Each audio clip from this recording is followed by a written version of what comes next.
Topic क्या है? Token. Next topic क्या है? टोकन। तो अगर हम देखो टोकन की अगर हम बात करते हैं, किसी भी प्रोग्रामिंग लैंग्वेज का सबसे स्मॉलेस्ट यूनिट होता है। सिर्फ जावा का नहीं, सिर्फ जावा का नहीं, जो भी आप लैंग्वेज पढ़ रहे हो, चाहे वो पाइथन हो, चाहे वो सी लैंग्वेज हो, C++ हो, PHP हो, .NET, कोई सा भी आप प्रोग्रामिंग लैंग्वेज आप पढ़ रहे हो, हर प्रोग्रामिंग लैंग्वेज का सबसे स्मॉलेस्ट यूनिट कौन सा होता है? टोकन, है ना। अगर हम इसके पार्ट की बात करें तो यहाँ पे आप देख सकते हो, it is the smallest unit of all programming language, all programming language, ना, it is the smallest unit of all programming language. अगर हम इसके टाइप की बात करें तो सबसे पहले हम देखते हैं यहाँ पे कीवर्ड। सबसे पहला हमारा क्या है? कीवर्ड्स। कोई आइडिया हो कीवर्ड्स के बारे में किसी को?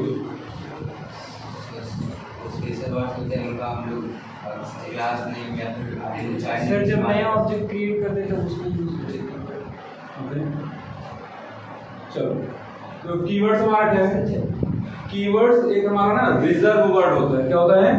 रिजर्व वर्ड होता है, जो कंपाइलर को एक स्पेशल मैसेज क्या करता है? कन्वे करता है ना। तो सबसे पहला आप देखोगे आपकी ये हमारा क्या है? It is a reserve word, it is a reserve word, है ना, which convey the special message to the compiler. अब इन द सेंस, जैसे मान लो कि अगर हम यहाँ पे यूज करें ब्रेक, एक हमारा कीवर्ड है ब्रेक, तो ब्रेक को हम ना किसी अदर पर्पस के लिए इसको हम डिफाइन नहीं कर सकते। लेट्स सपोज कि अगर हमें कोई वैल्यू किसी वेरिएबल में स्टोर करना है तो हमने यहाँ पे लिख दिया सिंपली x = 5, ये हमारा करेक्ट है ना। बट अगर हम ये चीज लिखेंगे कि ब्रेक को अगर हम यूज करेंगे इस चीज के लिए कि ब्रेक = 5, तो ये हमारा क्या हो जाएगा? इनकरेक्ट हो जाएगा, क्योंकि जितने भी हमारे कीवर्ड्स है ना उनका वो प्री डिफाइंड है, उनका पहले से डिफाइन कर दिया गया कि कौन सा कीवर्ड किस पर्पस के लिए यूज किया जाएगा, है ना। और उसके अलावा किसी हम अदर पर्पस के लिए उस कीवर्ड्स को यूज नहीं कर सकते। अगर हम बात करें टोटल कीवर्ड्स की, तो टोटल कीवर्ड्स जो हमारे पास होते हैं वो होते हैं कितने? 52 जावा के अंदर 52 कीवर्ड्स, है ना। इन 52 कीवर्ड्स के अलावा 3 वर्ड्स ऐसे हैं जो कीवर्ड नहीं है लेकिन वो एक्ट करते हैं एज अ कीवर्ड, और वो 3 वर्ड्स हमारे true, false and null. True, false and null, ये 3 वर्ड कीवर्ड नहीं है लेकिन ये एक्ट करते हैं एज अ कीवर्ड। तो इन 3 वर्ड्स को भी हम किसी अदर पर्पस के लिए यूज नहीं कर सकते, है ना। तो दूसरी चीज जहां बच्चे गलती करते हैं कि एग्जाम में आपके ट्रू फॉल्स का ऑप्शन आ गया, आप वहां देखिए, देखो ऑप्शन आपको ऐसे मिल सकता है एग्जाम में, ट्रू, फॉल्स, ट्रू, फॉल्स, है ना। गलती कहां पे करते हैं कि हो सकता है कि अगर कोई क्वेश्चन का आंसर ट्रू है, बच्चा इसको भी ट्रू लगा दे, या फॉल्स तो इसको भी फॉल्स लगा दे, लेकिन आपको क्या देखना है कि जो भी हमारा स्पेलिंग है ना वो सब आपका लोअर केस में होगा। मीन्स एक सिंगल डिजिट, एक सिंगल लेटर भी आपका कैपिटल लेटर में नहीं होता, और यहीं पे बच्चे गलती करते हैं एग्जाम के अंदर, है ना। हमें किस पे टिक लगाना है? हमें इन 2 ऑप्शन को सेलेक्ट करना है अकॉर्डिंगली कि क्या आंसर सही होगा, जो स्मॉल लेटर में होगा टोटली, है ना। कैपिटल लेटर वाला आंसर कभी सेलेक्ट नहीं करना। तो ये 3 वर्ड्स हमारे हैं जो कीवर्ड नहीं है लेकिन हम एज अ कीवर्ड इसको हम यूज करते हैं। नेक्स्ट अगर हम यहाँ पे देखें तो नेक्स्ट हमारा क्या है? आइडेंटिफायर।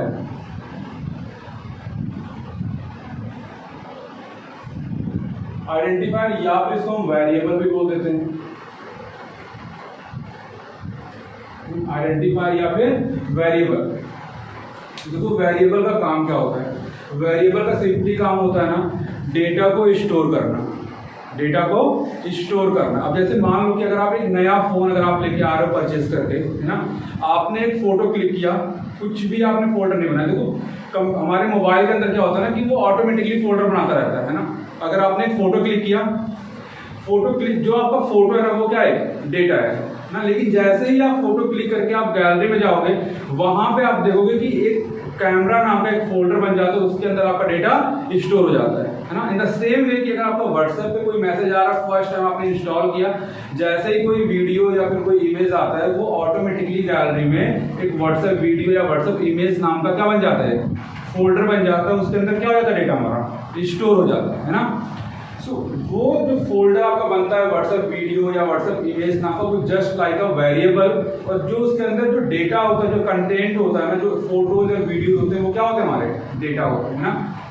तो जैसे अगर हम बात करें यहाँ पे, अभी अगर हम बात करें यहाँ पे कि x और 5 की, तो ये दोनों ना अभी हमारे अलग अलग है, ये तो हमारे क्या है, अलग अलग है ना।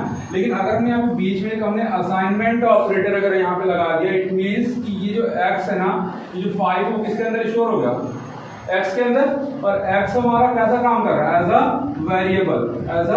वेरिएबल काम कर रहा है। वेरिएबल मींस क्या, जो वेरी कर सके, जिसकी वैल्यू को क्या कर सके, चेंज कर सके, है ना। अभी हमने यहाँ पे x = 5 लिखा, तो x की वैल्यू कितनी है, 5 है। अगर हमने यहाँ पे x = 10 लिख दिया, तो x की वैल्यू कितनी हो जाएगी, 10 हो जाएगी। अगर हमने यहाँ पे x = 15 लिख दिया, तो x की वैल्यू कितनी, 15। यानी कि ये जो x है ना, वो एज अ वेरिएबल, इसकी वैल्यू क्या हो रही है, चेंज हो रही है, राइट। इसकी वैल्यू क्या हो रही है, चेंज हो रही है। पहला चीज आप क्या ध्यान रखोगे कि वेरिएबल क्या होता है, कि variable is used to store the value, है ना। सेकंड पॉइंट कि ये हमेशा ना अपडेटेड या फिर करंट वैल्यू को यूज करेगा, है ना। फॉर एग्जांपल जैसे हम सिंपल पूरा प्रोग्राम में लिख रहे हैं, सिंपल चीज है कि अगर हमने यहाँ पे ना int a = अगर हमने यहाँ पे 3 लिखा एंड int b = 4, और अगर हमने यहाँ पे ऐड किया int c = a + b, तो इस केस में यहाँ पे क्या आएगा, 7 आएगा, है ना। लेकिन अब फिर से अगर हमने ना यहाँ पे a की वैल्यू ने क्या कर दिया, देखो एक बात यहाँ पे डिफाइन कर, तो दोबारा डिफाइन नहीं करेंगे, सारी चीज हम डिटेल से सीखेंगे अभी आगे। अगर हमने यहाँ पे a की वैल्यू अगर हमने 10 कर दिया एंड वापस अगर c = a + b कर रहे हैं, तो यहाँ पे अभी इस 3 को यूज नहीं करेगा, 3 को यूज नहीं करेगा। यानी कि ये जो अपना एक कंटेनर जो बना रखा है नाम का, इसके अंदर पहले क्या वैल्यू थी, 3 थी, अभी किससे रिप्लेस हो गया, वो 10 से। यानी कि ये 10 बाहर, सॉरी ये 3 बाहर और 10 का क्या हो गया यहाँ पे एंट्री, है ना। तो अब जो आपको रिजल्ट मिलेगा वो क्या मिलेगा, 14 मिलेगा, है ना। यानी कि वेरिएबल क्या है कि हमेशा अपडेटेड वैल्यू को यूज करेगा, वो पुरानी वैल्यू को यूज नहीं करेगा। बच्चे अपडेटेड वैल्यू जब डालनी है तो उसके लिए कुछ सिंटेक्स या कुछ लिखना पड़ता है, नहीं कोई सिंटेक्स नहीं। आप सिंपली जैसे यहाँ पे आपने a = 3 लिखा, आपने दोबारा अगर आपने a = 10 लिख दिया, देन ये वैल्यू क्या हो जाएगी, रिप्लेस हो जाएगी किससे, 10 से। क्लियर। नाउ इसके कुछ रूल्स हैं, तो अगर हम बात करें यहाँ पे, तो rules to write the variable और आइडेंटिफायर ये जरूर है ना, और आइडेंटिफायर, है ना। Rules to write the variable और आइडेंटिफायर, है ना। सो अगर हम इसकी फर्स्ट रूल की अगर हम बात करें, तो इसमें हम क्या क्या चीजें हम यूज कर सकते हैं वेरिएबल डिफाइन करने में, है ना। देखो सबसे पहली चीज क्या है कि यहाँ पे हम लेटर्स यूज कर सकते हैं, यहाँ पे हम लेटर्स यूज कर सकते हैं, यहाँ पे हम डिजिट्स यूज कर सकते हैं, है ना। इसके अलावा हम यहाँ पे ना स्पेशल जो हमारे सिंबल होते हैं, है ना, तो यहाँ पे सिर्फ 2 स्पेशल टाइप सिंबल हम यूज कर सकते हैं। पहला हमारा $,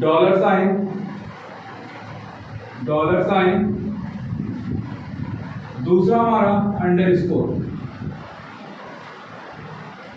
है ना।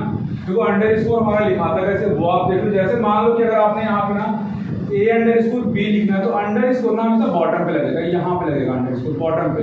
अगर आप इस तरीके से लिख रहे हो ये चीज, तो ये हमारा ना डैश है, ये हमारा क्या है, डैश, या फिर ये माइनस कंक्लूड हो जाएगा। लेकिन हमें कहाँ पे लगाना है, बिल्कुल बॉटम पे, ये हमारा क्या अंडरस्कोर का साइन है।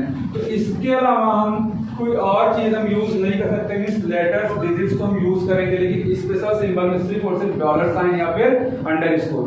इसके अलावा अगर आपको स्टार यूज करना है ना, हैशटैग यूज करना है या फिर आपको कोई other special type symbol use करना है, देन आप वेरिएबल्स के साथ यूज नहीं कर सकते। क्लियर? सर जैसे डॉलर साइन और ये अंडरस्कोर कैसे यूज करेंगे? डॉलर साइन जैसे देखो, अगर आपको एक वेरिएबल लिखना है तो आप ऐसा लिख सकते हो $a, ये आपका क्या है, करेक्ट है ना। अंडरस्कोर मान लो आपने यहाँ पे x लिख दिया, ये भी क्या है, करेक्ट है ना। अगर आपने यहाँ पे A2 लिख दिया, ये भी आपका क्या है, करेक्ट है। तो ये सारी चीजें हम यूज कर रहे हैं, लेकिन अगर आपने ना ऐसे अंडर हैशटैग x लिख दिया तो ये हमारा क्या है, गलत है, क्योंकि यहाँ पे ना हम ये जो स्पेशल टाइप सिंबल यूज कर रहे हैं ना @ है ना, तो ये हमारा क्या है, गलत है, क्योंकि यहाँ पे हम इस दो सिंबल के अलावा कोई और सिंबल हम यूज नहीं कर सकते। Clear?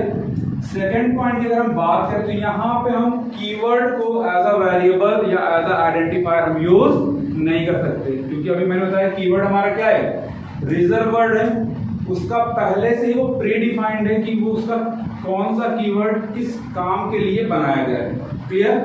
So we can not use keyword, है ना, यहाँ पर देख सकते हो कि we can not use keyword as a variable, as a variable, है ना। थर्ड अगर हम पॉइंट की यहाँ पे बात करें, थर्ड पॉइंट की अगर हम बात करें तो थर्ड पॉइंट कि ये हमारा किसी भी लेंथ का हो सकता है, मीन्स ऐसा नहीं है कि हम सिर्फ 12 कैरेक्टर लिख सकते हैं, 13 या 15 या 20, है ना। हम किसी भी लेंथ का आइडेंटिफायर हम क्रिएट कर सकते हैं, है ना। जैसे लेट सपोज, है ना, जैसे लेट सपोज कि हमने यहाँ पे x लिखा तो यहाँ पे क्या है, सिर्फ 1 कैरेक्टर है ना। हमने यहाँ पे x y लिख दिया 2 कैरेक्टर, है ना, x y z लिख दिया 3 कैरेक्टर, तो यहाँ पे लेंथ कितना है इसका 1 है, यहाँ पे कितना है 2 है, यहाँ पे कितना है 3 है ना। इन द सेम वे कि आप कितने भी लेंथ का आप कीवर्ड यहाँ पे कितने भी लेंथ का आइडेंटिफायर आप यहाँ पे क्रिएट कर सकते हो, कोई भी लेंथ लिमिट यहाँ पे नहीं है। तो यहाँ पे आप देख सकते हो कि no length limit, no length limit, है ना। 4 चीज आप देखो कि यहाँ पे स्पेस अलाउड नहीं है बिटवीन 2 कैरेक्टर, कि अगर आपको एक XY नाम का अगर आपको एक आइडेंटिफायर आपको डिफाइन करना है तो आप इस तरीके से नहीं लिख सकते, X और Y ऐसा स्पेस के साथ आप नहीं लिख सकते। ये क्या होगा, बिल्कुल गलत होगा, क्योंकि स्पेस अलाउड नहीं होता है। आप इस तरीके से इसको आप लिख सकते हो XY विदाउट स्पेस, या फिर अगर आपको दोनों को सेपरेट रखना है then you can use $x_y, means ये एज अ ज्वाइनर काम करता है ना, एज अ फिलर काम करता है, तो इस तरीके से आप लिख सकते हो, लेकिन उनके बीच में स्पेस अलाउड नहीं होता, है ना। नेक्स्ट अगर हम रूल्स की बात करें, यहाँ पे देखो जो फिफ्थ हमारा रूल है, फिफ्थ रूल क्या है कि ये हमारा क्या, तो Java is a case sensitive language, Java is a case sensitive language, Java is a case sensitive language. तो केस सेंसिटिव का मतलब क्या है कि यहाँ पे ना जो आपका कैपिटल है, मान लो अगर हम ये लिख रहे हैं और ये लिख रहे हैं, तो ये दोनों हमारे क्या हैं, डिफरेंट हैं, ये दोनों ही हमारे क्या हैं, डिफरेंट हैं। डिफरेंट इन द सेंस कि अगर हम इसकी आस्काई, देखो मैंने प्रीवियस वीडियो में डिस्कस किया था डिटेल्स में, अगर हम यहाँ पे आस्काई वैल्यू के अकॉर्डिंग अगर हम बात करें, आस्काई वैल्यू के अकॉर्डिंग अगर हम बात करें तो कैपिटल ए की वैल्यू होती है 65 एंड स्मॉल ए की वैल्यू कितनी होती है 97, है ना। तो अगर ये 65 या फिर 97 अगर ये बाइनरी फॉर्म में कन्वर्ट होता है, यानी कि जिस लैंग्वेज को कंप्यूटर समझता है 0 and 1, तो इन दोनों की वैल्यू क्या आएगी, अलग अलग आएगी, है ना। तो इस वजह से यहाँ पे अगर आप कोई प्रोग्राम अगर बना दो कि int a is equals to, यहाँ पे लेते हो आपने दे दिया 7, int a is equals to 7, और अगर आपको इसको प्रिंट कराना है आपने सिंपली लिखा system dot out dot print, और यहाँ पे आपने प्रिंट कराया कैपिटल ए। जैसे आप ये चीज लिखोगे आपने डिफाइन क्या किया, स्मॉल है, आप प्रिंट क्या कर रहे हैं, कैपिटल ए, तुरंत आपको यहाँ पे नेम एरर मिल जाएगा कि जो कैपिटल ए है कैपिटल ए डिफाइंड नहीं है और आपको प्रोग्राम में क्या मिल जाएगा, एरर, है ना। तो यहाँ पे देखो, यहाँ पे एरर किसके हो रहा है, केस सेंसिटिव की वजह से। किसकी वजह से, केस सेंसिटिव की वजह से, क्योंकि small A and capital A की वैल्यू क्या होती है, अलग अलग होती है ना। तो अगर आप स्मॉल ए डिफाइन करो देन आपको throughout the program small a ही यूज करना है। अगर आप कैपिटल में डिफाइन कर रहे हो then throughout the program आपको क्या यूज करना है, कैपिटल में ही यूज करना है वेरिएबल्स, है ना।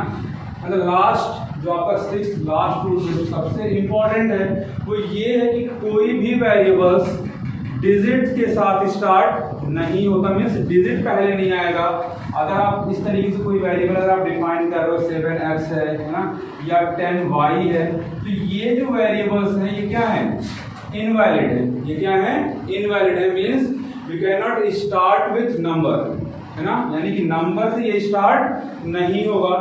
आप नंबर बाद में आप यूज कर सकते हो, यहाँ पे x7 आप लिख सकते हो, y10 आप यहाँ पे लिख सकते हो, है ना।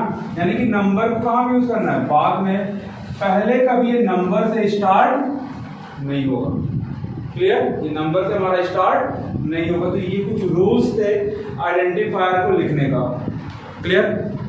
तो जो थर्ड कीवर्ड है वो है लिटरल, है ना। लिटरल्स या फिर आपको कहते हो कांस्टेंट, लिटरल या फिर कांस्टेंट मींस जिसकी वैल्यू चेंज ना हो, है ना। कांस्टेंट जिसकी वैल्यू क्या हो, चेंज ना हो। अब देखो अगर हम लिटरल्स की बात करें तो लिटरल्स में सबसे पहले हमारा आता है इंटीजर लिटरल। सबसे पहले क्या आता है, इंटीजर लिटरल्स।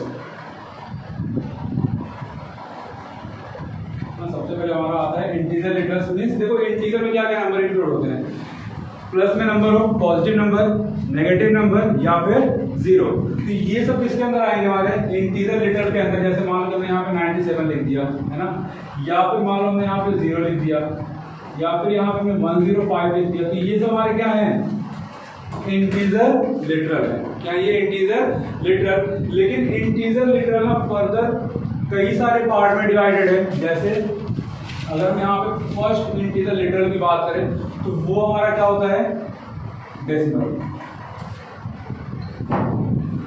है ना, जिसका बेस क्या होता है 10। बेस क्या होता है यहाँ पे 10, है ना। सेकेंड हमारा होता है ऑक्टल, इसका बेस हमारा क्या होता है 8। एंड थर्ड हमारा आता है हेक्सा, इसका बेस होता है 16, है ना। तो हम बेस से देखो, अगर आपके पास नंबर कोई इस तरीके से लिख के आ गए, जैसे यहाँ पे डेसिमल में नंबर कैसे होंगे, जो without fractional part. Fractional part in the sense कि अगर नंबर कुछ इस तरीके से दे रखा है 4.5, 6.7, तो ये सब नंबर हमारे डेसिमल नंबर के या डेसिमल लिटरल के पार्ट नहीं होंगे, क्योंकि डेसिमल जो लिटरल होता है वो फ्रैक्शनल पार्ट को कंटेन नहीं करता। क्लियर, मीन्स यहाँ पे नंबर आपको सिंपली मिल सकता है 45, है ना, -67, है ना, 22, इस तरीके से आपको यहाँ पे नंबर मिल सकता है डेसिमल के अंदर। लेकिन क्वेश्चन आपका इससे नहीं पूछता, क्वेश्चन आपका उठता है इससे 2 नंबर के क्वेश्चन, है ना। देखो ऑक्टल में हमने बेस बता दिया कि कितना बेस होता है 8, है ना। ऑक्टल का बेस कितना होता है 8। अगर मान लो कि नंबर आपको कुछ इस तरीके से दे देना 27 और यहाँ पे 8 लिख दे, तो आप ये बेस देख के आप बता दोगे कि अच्छा ये नंबर तो हमारा ऑक्टल में लिखा गया एग्जाम के अंदर, है ना। लेकिन यहाँ पे इस तरीके से भी नंबर नहीं पूछता, क्योंकि हम बेस से चेक करके बता सकते हैं। नंबर वो आपको देगा, जैसे मान लो कि यहाँ पे ना हमने नंबर लिख दिया 12, है ना, और 12 लिखने के बाद ना वो आपसे पूछेगा ना कि इसका आप बताओ कि इसका ऑक्टल क्या होगा, इसका ऑक्टल क्या होगा। जैसे मान लो कि आपको यहाँ पे ऑप्शन दे दिया, first 14, second option 014, third option both 1 and 2, है ना, and fourth option none of this. अब आपसे पूछे तो कौन सा ऑप्शन सही है ना। आप हो सकता है कि आप इसका ऑक्टल आप कैलकुलेट करो, डेसिमल फॉर्म में दे रखा है, इसका आप ऑक्टल कैलकुलेट करोगे, है ना। हो सकता है कि आपका आंसर 14 आए, कैलकुलेशन का जो पार्ट होगा, जैसे आप कैलकुलेट करते तो आ जाए 14 आ जाए। तुरंत आप किस पे लगाओगे टिक, 14 पे। लेकिन ये हमारा क्या हो जाएगा, गलत, क्योंकि अगर आपको जावा के अंदर अगर आपको ऑक्टल नंबर आइडेंटिफाई करना है, देन ऑक्टल नंबर है ना ऑलवेज स्टार्ट विद 0, है ना, it always start with 0, it always start with 0, है ना। यानी कि जो भी जैसा भी यहाँ पे लिखा हमने 14, तो 14 गलत आंसर था, जो 0 14 था ना वो हमारा क्या था, करेक्ट आंसर था। तो जावा के अंदर हम ऑक्टल नंबर कैसे आइडेंटिफाई करेंगे, अगर हमारा नंबर किससे स्टार्ट है, 0 से स्टार्ट है, देन उसके बाद कोई और नंबर दिया गया तो हमारा कौन सा नंबर होगा, ऑक्टल, है ना। अगर हम बात करें यहाँ पे हेक्सा की, तो देखो हेक्सा में ना हमारे टोटल कितने, बेस कितना है 16। ये बेस हमें बताता है, चाहे हम इसका बेस ले लें, चाहे हम ऑक्टल का, चाहे फिर हम डेसिमल का, ये बेस हमें ये चीज बताता है कि वो पर्टिकुलर नंबर, है ना, कितने मींस ये पर्टिकुलर जो आप हेक्साडेसिमल नंबर आप यूज कर रहे हो, ऑक्टल या फिर डेसिमल, ये अपने अंदर कितने नंबर को कंटेन किया हुआ है। जैसे यहाँ पे 10 था तो ये इसके अंदर 10 डिजिट होंगे, मींस 0 to 9 का रेंज होगा।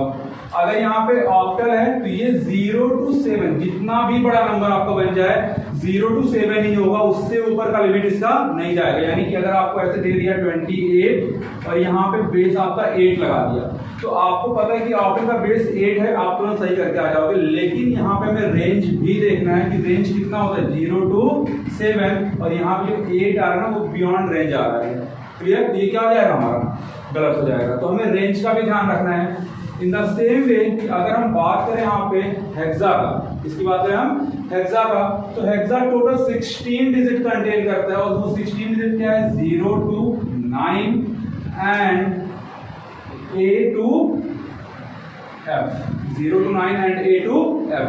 अब देखो 0 to 9 के बाद 10, 11, 12 क्यों नहीं आया, क्योंकि अगर हम यहाँ पे 10 लिखते हैं ना, देन हमारा यही 0 0 रिपीट हो जाएगा, यहीं पे 11 लिखेंगे तो 1 1 रिपीट हो रहा है, इसी से रिपीट हो रहा है। लेकिन डिजिट कितने कंटेन होने चाहिए, 16, तो इस वजह से यहाँ पे 0 to 9 लिखते हैं। एंड उसके बाद फिर क्या होता है, A to F, जहाँ पे A इंडिकेट करता है 10 को, B इंडिकेट करता है 11 को, C 12 को, D 13, E 14 एंड F 15 को, है ना। यानी कि जो रेंज होता है वो कितना होता है, 0 to 15। एंड ये नंबर भी आप इजीली आप आइडेंटिफाई नहीं कर सकते। देखो अगर हमने ये चीज बता दिया, जावा से अगर आप हट के बात करोगे इसके नंबर सिस्टम की, अगर वहां पे CF लिखा हुआ है देन आप इजीली कह सकते हो अच्छा ये चीज हमारा हेक्साडेसिमल में है ना। लेकिन जावा के अंदर आप कैसे आप आइडेंटिफाई करोगे, तो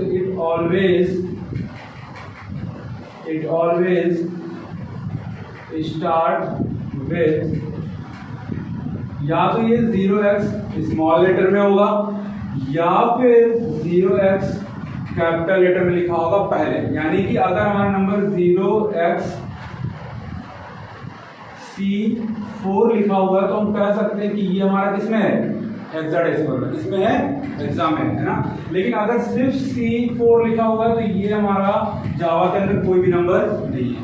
क्लियर, यानी कि हेक्साडेसिमल कहाँ पर स्टार्ट होगा, पहले 0x होगा स्मॉल में या फिर 0x कैपिटल में, उसके बाद भी कोई नंबर लिखा गया होगा। क्लियर, तो ये हमारा क्या होगा, हेक्सा, है ना। तो हमारा जो इंटीजर लिटरल था वो 3 पार्ट में डिवाइडेड है, decimal, octal and hexa. Next हमारा क्या है, फ्लोटिंग लिटरल। पहला क्या था हमारा इंटीजर, और यहाँ पे क्या है नेक्स्ट हमारा फ्लोटिंग लिटरल, फ्लोटिंग लिटरल्स। अब देखो फ्लोटिंग लिटरल्स क्या है ना कि ये हमारा फ्रैक्शनल पार्ट कंटेन करता है, फ्रैक्शनल पार्ट कंटेन करता है। इन द सेंस क्या, जैसे यहाँ पे 4.5, तो यहाँ पर आपका ये पॉइंट आपको लग के मिलेगा नंबर में, 4.5 हो गया, 6.7, 9.2। तो यहाँ पे देखो ये जो नंबर्स हैं ये सारे नंबर क्या कर रहे हैं, फ्रैक्शनल पार्ट कंटेन करके रख रहे हैं ना। तो जहाँ जिस भी नंबर में हमारा फ्रैक्शनल पार्ट कंटेन है वो हमारा कैसा लिटरल होगा, फ्लोटिंग लिटरल्स होगा, है ना। इसको हम एक और नाम जानते हैं रियल लिटरल्स, है ना। फ्लोटिंग को हम एक और नाम जानते हैं क्या, रियल, है ना, रियल लिटरल्स, है ना। इस नाम से भी अगर आ जाए तो आपको कंफ्यूज नहीं होना है ना। अब देखो अगर हमारे पास ना एक नंबर लिखा हुआ, देखो अब ये नंबर ना आपको एग्जाम में किस तरीके से पूछेगा, ये इस तरीके से नहीं पूछेगा आपको एग्जाम में कभी भी, है ना। एग्जाम में क्या पूछता है, जैसे मान लो यहाँ पे 5.8 लिखा हुआ है, 5.8, है ना। इस चीज को आप क्या लिख सकते हो, अगर इसको हमें थोड़ा सा अलग अगर ये शिफ्ट करना है मान लो, तो इसको हम ये चीज लिख सकते हैं 0.58 इंटू 10⁻⁴ लिख सकते हैं, ये चीज लिख सकते हैं कि नहीं, बताओ। लिख सकते हैं, है ना। अब तो यहाँ पे पावर कितना हमारे पास 1 है, तो कभी भी ना ये हमारा पावर ना क्या कहता है, एक्सपोनेंट कहलाता है। क्या कहलाता है, एक्सपोनेंट। तो हमें ना एक्सपोनेंट के फॉर्म में लिखने के लिए दे देता है कि आप एक्सपोनेंट के फॉर्म में आप लिखो नंबर को, है ना। तो अगर इसका एक्सपोनेंट अगर हमें लिखना है तो देखो यहाँ पे ये 0.58 है ना। एंड देन अगर हमारे पास एक एक्सपोनेंट है ना, तो यहाँ पे हम सिंपली E01 लिख देंगे, है ना। E मतलब क्या, एक्सपोनेंट, पावर हमारा 1 था तो हमारा 1 हो गया यहाँ पे, है ना। अगर इन द सेम वे अगर आपका नंबर ऐसे कुछ दे रखा है ना कि मान लो 453 दे रखा है इंटू 10⁻³ दे रखा है, इसको बोलता है कि आप एक्सपोनेंट के पावर में, एक्सपोनेंट के फॉर्म में आप कन्वर्ट करो, तो इसको आप लिख सकते हो 0.453। एक्सपोनेंट के फॉर्म में कन्वर्ट करना है, देन ई पावर कितना हमारा 03, तो यहाँ पे क्या लिखेंगे 03। तो आपसे ना एग्जाम में ये वाला पैटर्न पूछता है ना, नंबर आपको ऐसे दे देगा और बोलेगा कि आप इसको एक्सपोनेंट के फॉर्म में कन्वर्ट करो। तो एक्सपोनेंट के फॉर्म में कन्वर्ट करने का तरीका ये होता है, जितने भी पावर है उससे पहले क्या लगाएंगे, जो पहले मेन नंबर दिया गया पहले मेन नंबर लिखेंगे, मेन नंबर लिखने के बाद हम ई लिखेंगे, ई के बाद जो हमें पावर दे रखा है वो हम पावर यहाँ पे लिख देंगे। क्लियर। थर्ड, अगर इसके थर्ड की अगर हम बात करें, थर्ड हमारा क्या होता है, स्ट्रिंग लेटर, या फिर इससे पहले आप देखो ना बुलियन, क्या लिख लो आप, बुलियन लेटर, है ना, बुलियन लेटर्स। देखो बुलियन लेटर्स बहुत ज्यादा कुछ है नहीं, बुलियन लेटर्स सिर्फ आपको इतना ध्यान रखना है कि ये बुलियन लेटर सिर्फ 2 वैल्यू कंटेन करके रखता है, पहला ट्रू, सेकंड फॉल्स, है ना। तो यहाँ पे आप सिंपली आप बस लिख सकते हो कि it contains two value that is true and false. ध्यान रखना एक चीज यही है कि ये जो आप ट्रू एंड फॉल्स लिखोगे वो आपको किसमें होना चाहिए, स्मॉल लेटर, किसमें होना चाहिए, स्मॉल लेटर में होना चाहिए। क्लियर। फोर्थ, यहाँ पे कैरेक्टर लिटरल,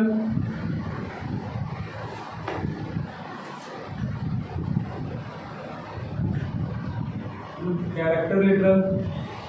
तो कैरेक्टर लिटरल्स क्या होता है, कोई आइडिया किसी को, कोई भी आइडिया कि कैरेक्टर लिटरल्स होता क्या है? हाँ नहीं पता, चलो। जो कैरेक्टर लिटरल्स होता है ना, वो हमेशा एक सिंगल लेटर होगा और वो कैरेक्टर ऑलवेज सिंगल कोटेशन के अंदर होगा, सिंगल कोटेशन मार्क्स की क्या होगा, अंदर होगा, है ना, सिंगल इन्वर्टेड कॉमा के अंदर, है ना। तो it is a single letter, it is a single, है ना, single character and always written within single quotes, है ना। जैसे मान लो कि अगर यहां पे हमने लिख दिया ए, तो ए हमारा क्या है, सिंगल कैरेक्टर है, सिंगल इन्वर्टेड कॉमा से इनक्लोज्ड है ना। तो ये हमारा क्या हो जाएगा, कैरेक्टर लिटर हो जाएगा, है ना। अगर हमने यहाँ पे लिख दिया मान लो 5 सिंगल कोट्स में है ना, तो सिंगल कोट्स में लिखा हुआ है 1 कैरेक्टर है यहाँ पे, तो भी हमारा क्या हो जाएगा, कैरेक्टर लिटरल हो जाएगा, क्या हो जाएगा, कैरेक्टर लिटरल हो जाएगा, है ना। तो ये तो हमारे क्या है, कैरेक्टर लिटरल है, ये तो हमारे क्या है, कैरेक्टर लिटरल है। अगर हम यहाँ पर नेक्स्ट देखो आप, fifth string letters, string letters. देखो स्ट्रिंग लेटर्स क्या होता है ना, ये ग्रुप ऑफ कैरेक्टर होता है, ग्रुप ऑफ कैरेक्टर है ना, it is a group of character, it is a group of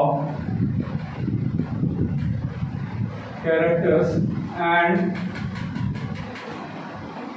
enclosed with double quotes, है ना। इसका मतलब क्या कि देखो, जैसे मान लो कि अगर मैंने अपना ही नाम लिख दिया सागर,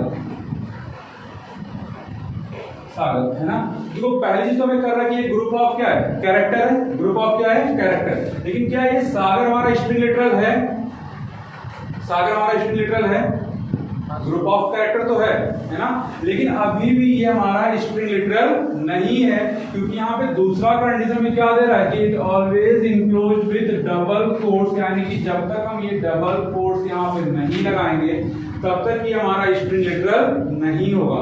तो हमें ग्रुप ऑफ कैरेक्टर तो हम लिख रहे हैं, लेकिन उसके साथ साथ डबल कोट्स का होना भी क्या है, मैंडेटरी है। अगर वो डबल कोट्स है देन हम कह सकते हैं कि हमारा क्या है, स्ट्रिंग लिटरल है ना। मानो जावा यहाँ पे मैं लिख दिया डबल कोट्स के अंदर, है ना, यहाँ पे मैंने 2022 लिख दिया, तो अगर हम सिर्फ 2022 ऐसे नॉर्मली लिख रहे हैं तो ये एज अ नंबर काउंट होगा, एज अ इंटीजर काउंट होगा। लेकिन अगर इसमें डबल कोट्स ऐसे लगा दिया तो ये हमारा क्या बन जाएगा, स्ट्रिंग बन जाएगा। क्या बन जाएगा, ये स्ट्रिंग बन जाएगा, है ना। इसके अलावा लास्ट आपका जो है वो है नल लिटरल्स, है ना। और नल लिटरल्स हमारा कुछ है नहीं, सिर्फ ये एक ही वैल्यू इंक्लूड करता है अपने अंदर, दैट इज नल। इसके अलावा कुछ इसमें इंक्लूड नहीं होता, सिर्फ एक ही नल यूज करता है, और इस नल को भी हम किसी अदर पर्पस के लिए यूज नहीं कर सकते, भले ही हमारा आइडेंटिफायर नहीं है। क्लियर। तो फोर्थ लिटरल, फोर्थ जो आप लिटरल पढ़ोगे, फोर्थ लिटरल हमारा क्या है, सेपरेटर। क्या है, सेपरेटर, है ना। फोर्थ लिटरल हमारा क्या है, सेपरेटर, या फिर इसको हम पंचुएटर भी बोलते हैं। कितने लोगों को पता है पंचुएटर के बारे में, कितने लोगों ने इंग्लिश में पढ़ रखा punctuator, English grammar, exclamation marks, comma, है ना, सेमीकोलन, कॉलन, फुल स्टॉप। तो इंग्लिश में ये जो सेपरेटर्स होते हैं वो क्या काम करते हैं, स्टेटमेंट को अलग करने का काम करते हैं, स्टेटमेंट को सेपरेट करने का काम करते हैं। सेम चीज यहाँ पे जावा के अंदर भी पंचुएटर वही काम करेगा कि वो स्टेटमेंट को ना सेपरेट करने का काम करेगा, स्टेटमेंट को सेपरेट करने का काम करेगा। अब जैसे देखो पंचुएटर हमारा क्या हो गया, कॉमा हो गया, है ना, ब्रैकेट हो गए, this small bracket, curly bracket, semicolon, है ना, कॉलन, है ना, स्क्वायर ब्रैकेट, है ना, डबल कोट्स, सिंगल कोट्स, ये जितने भी है ना, ये जितने भी सिंबल्स आप यहाँ पे लिखे हुए देख रहे हो, ये सब हमारे क्या है, पंचुएटर है। क्या है, पंचुएटर है। ये जावा प्रोग्राम के अंदर स्टेटमेंट को ना सेपरेट करने का काम करते हैं, है ना। जावा प्रोग्राम के अंदर स्टेटमेंट को क्या सेपरेट करने का काम करते हैं, राइट। फिफ्थ आप देखो, जो लास्ट हमारा वो है ऑपरेटर, ऑपरेटर्स, है ना। अब देखो ऑपरेटर्स हमारा क्या होता है कि ऑपरेटर्स सिंपली कोई स्पेसिफिक ऑपरेशन परफॉर्म करने के लिए हम यूज कर रहे होते हैं। जैसे मान लो हमने प्लस सिंबल ले लिया, यहाँ पे लिख दिया 2 + 2, 2 + 2, तो ये 2 + 2 यानी कि ये हमारा क्या है, ऑपरेटर है। ये हमारा क्या है, ऑपरेटर है। तो ये स्पेसिफिक वर्क परफॉर्म करेगा, मींस ये सिर्फ इन दोनों नंबर को ऐड करने का काम करेगा, है ना। अगर हमने यहाँ पे लिख दिया 2 × 2, तो ये जो हमारा ऑपरेटर है ये सिर्फ मल्टीप्लाई करने का काम करेगा। तो यहाँ पे ना देखो, ये जितने भी हमारे सिंबल्स है ना, वो एक स्पेसिफिक वर्क, एक स्पेसिफिक ऑपरेशन परफॉर्म करने का काम कर रहा है। तो आप सिंपली लिख सकते हो कि operators are used to perform, है ना, स्पेसिफिक टास्क और स्पेसिफिक ऑपरेशन, है ना। It is used to perform है ना, स्पेसिफिक टास्क और ऑपरेशन यहाँ पे लिख सकते हो, है ना, ऑपरेशन, है ना। अब देखो जो हमारा ऑपरेटर है ना, ऑपरेटर ये एक अपने आप में एक बहुत ब्रॉड टॉपिक है ना, क्योंकि यहाँ पे हमारे पास बहुत सारे डिफरेंट टाइप ऑफ ऑपरेटर, जैसे आपका अरिथमेटिक ऑपरेटर हो गया, रिलेशनल ऑपरेटर हो गया, है ना, कंडीशनल ऑपरेटर हो गया, लॉजिकल ऑपरेटर हो गया, न्यू ऑपरेटर हो गया, कॉमा ऑपरेटर, असाइनमेंट ऑपरेटर, तो बहुत सारे ऑपरेटर जिसके बारे में डिटेल से पढ़ेंगे।